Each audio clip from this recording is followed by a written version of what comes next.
た登場だよい。 Selamat pagi Mina. One Piece chapter 1085, chapter berjudul Kematian Nefertari Cobra.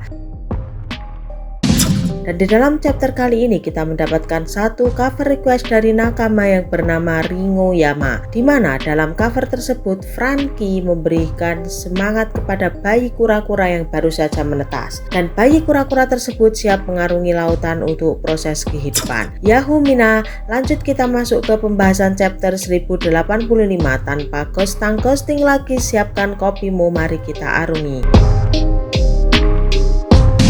Chapter dimulai dengan melanjutkan sebuah kilas balik dari Sabo yang menceritakan peristiwa yang sesungguhnya terjadi di Mary Joyce. Di dalam ruangan Raja Cobra dan para petinggi pemerintahan dunia Gorosei, Raja Cobra masih sangat terkejut melihat ada seseorang yang duduk dalam singgasana kosong tersebut. Raja Cobra berkata dalam hatinya, ini tidak mungkin. Seseorang diperbolehkan duduk pada tahta kosong ini. Seharusnya dunia ini tidak bisa digerakkan hanya dengan satu pikiran orang saja. Terlihat Im Sama mengajak bicara kepada Raja Cobra. Ada dua hal yang ingin aku diskusi kepadamu, dan ada satu hal lagi yang ingin kukatanyakan padamu Cobra. Raja Cobra pun menjawab, siapa sebenarnya kau ini? Sepertinya aku mengenali sebutan Imo, dan aku sangat yakin ini bukan sebuah kebetulan. Di antara 20 raja pertama di sana ada... Ucapan Cobra pun terpotong oleh Im Sama, dan Im Sama menyela, tak usah kau cari tahu karena semua itu tidak bisa disangka lagi. Namun begitu, apa yang ingin kau ketahui akan terungkap. Mengenai soal nama Di, mengacu pada yang pernah lawan kita dulu. Di yang muncul dari beberapa peristiwa akhir-akhir ini hanyalah seperti cangkang kosong. Akan tetapi semua ini karena kesalahan dari Ratu Lily sejak 800 tahun yang lalu. Raja Cobra sendiri bingung dan berkata, kesalahan? Im Sama melanjutkan, dari apa yang disebutkan para ahli arkeolog yang mempelajari tentang abad kekosongan dan bajak laut yang mencari poneglyph berharap mendapatkan harta karun. Kalau bukan kesalahan Lily, benda sejarah yang kita kenal sebagai poneglyph ini tidak akan tersebar di seluruh dunia. Pada masa lalu ada satu kesalahan terburuk, yaitu pelepasan poneglyph. Bukankah itu sebuah kesalahan? Atau semua itu memang sudah direncanakan? Saat Im Sama berhenti dalam menjelaskan, para kakek Gorosei bersiap menghabisi Raja Cobra. Mereka sudah siap dengan memegang senjatanya masing-masing. Im Sama kembali melanjutkan perkataannya. Jawaban itu pasti terletak pada surat Lily yang dikirim ke Arabasta. Beberapa waktu yang lalu kamu menyebutkan Ratu Lily dari keluarga Nefertari itu yang kau katakan, kan? Mengapa kau tidak menyebutkan nama pengirim dari surat yang ditinggalkan Ratu Lily? Sontak Raja Cobra berbicara dalam hatinya. Berakhir sudah. Aku tak akan keluar hidup-hidup dari ruangan ini. Raja Cobra berkata, jika aku mengarang sebuah kebohongan, apa aku bisa pulang dari sini? Gorosei dengan brengos melengkung menyela. Kau sudah terlalu banyak melihat sosok dari yang mulia Imo. Jadi sudah jelas nasibmu sudah ditentukan. Raja Cobra berkata dalam hati, aku rasa sudah dipastikan. Ini adalah sebuah hal yang tabu terbesar di dunia. Saat mereka semua berdiskusi di sana, ternyata ada Sabo yang menguping pembicaraan mereka. Sabo sendiri merasa heran dengan situasi yang sedang terjadi. Raja Cobra melanjutkan perkataannya. Seperti yang tertulis pada surat, nama ratu yang memimpin Arabasta 800 tahun yang lalu adalah Nefertari di Lily. Ujuk-ujuk saat Raja Cobra berbicara, dia diserang dengan bayangan anak panah hitam yang langsung menusuk tubuhnya. Sontak membuat Sabo tak sabar dan akhirnya dia keluar dari persembunyiannya untuk menolong Raja Cobra. Sabo pun menyerang kelima Gorosei dengan teknik Fire Fist. Dan tanpa basa-basi Sabo langsung menyerang Im Sama yang sedang asik duduk santuy di singgasana. Sabo langsung mengeluarkan teknik Rock Gambits.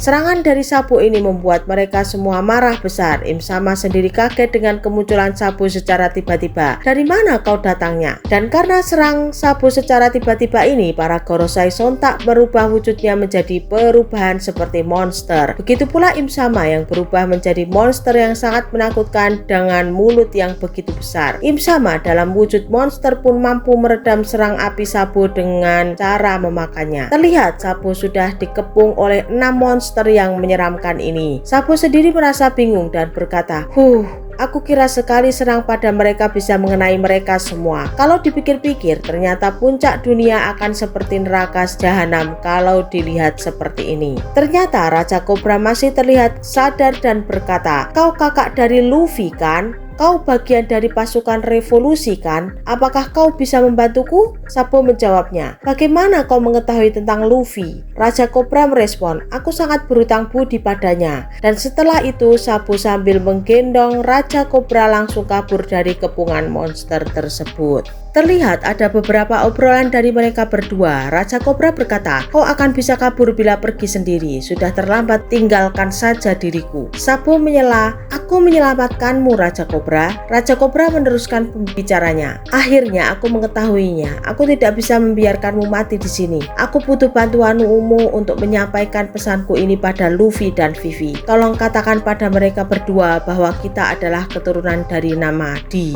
Setelah itu diperlihatkan kilas balik saat Sabo masih kecil bersama Luffy dan Ace. Sabo berkata, "Pada nama kalian tersemat nama D. Betulkah itu?"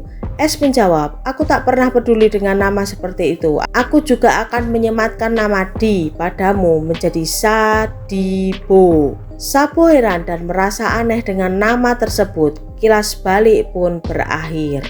Saat Sabo dan Raja Kobra mencoba untuk kabur, ujuk-ujuk anak panah hitam melesat menyerang mereka. Mereka pun terkena serangan tersebut dan anak panah tersebut menyeret Raja Kobra dari gendongan Sabo. Sabo berteriak, "Raja Kobra!" Raja Kobra kembali berdiri dan langsung membacakan surat wasiat dari Ratu Lily, dimulai dari perkataan, "Lindungi Poneglyph." Dan setelah itu orasi Raja Kobra tersebut tidak kedengaran karena kalah keras dengan suara auman monster tersebut. Dan di akhir orasi masih terdengar yang berisi, "Kibarkanlah bendera cahaya keseluruhan dunia." Raja Kobra yang masih berdiri terus memblokir serangan daripada monster untuk membiarkan Sabo bisa kabur dari tempat tersebut. Sabo kembali berteriak, "Raja Kobra!" Dan terlihat Raja Kobra sudah tergeletak tak berdaya di atas lantai dengan darah yang terserahkan dan dinyatakan mati dalam insiden ini.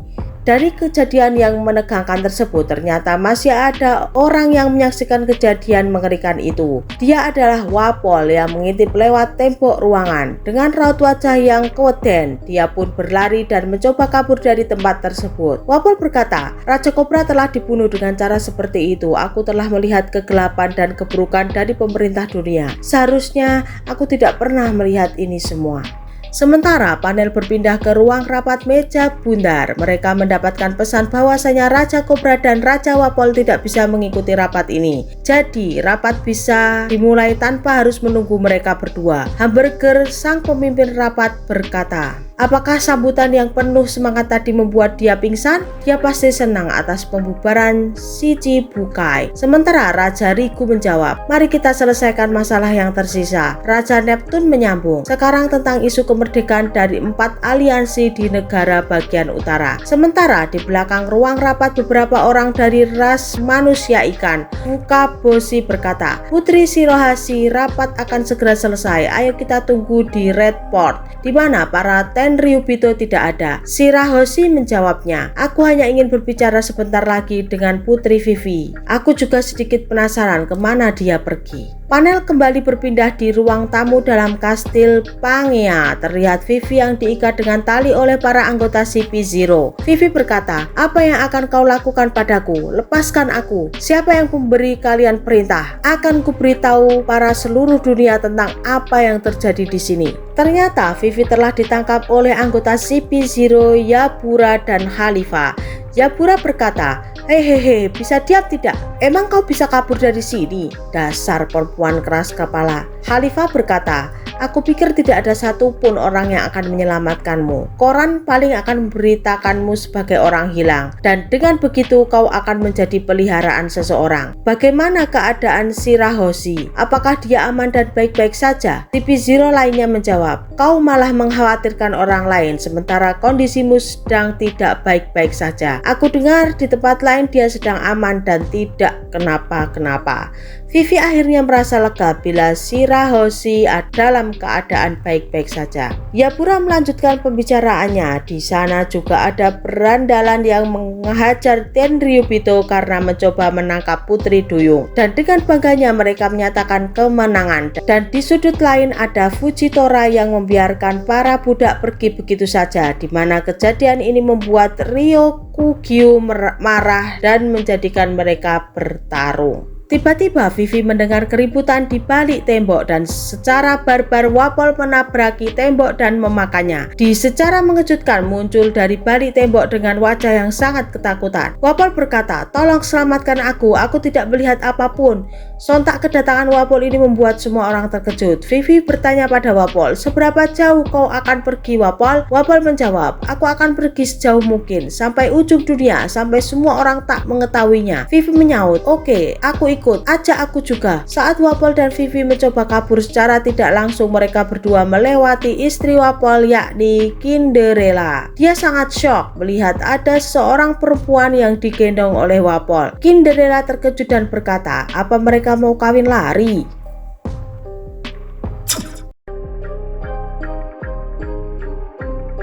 Oke, sampai di sini dulu ya Mina storytellingnya. Apabila ada sedikit noise atau kata-kata yang kurang berkenan, mohon dimaklumi dan dimaafkan. Terus dukung channel Mina Ona ini supaya bisa berkembang dan menyuguhkan kopi-kopi hangat untuk kalian semua. Terus subscribe dan nyalakan loncengnya. Salam Mina.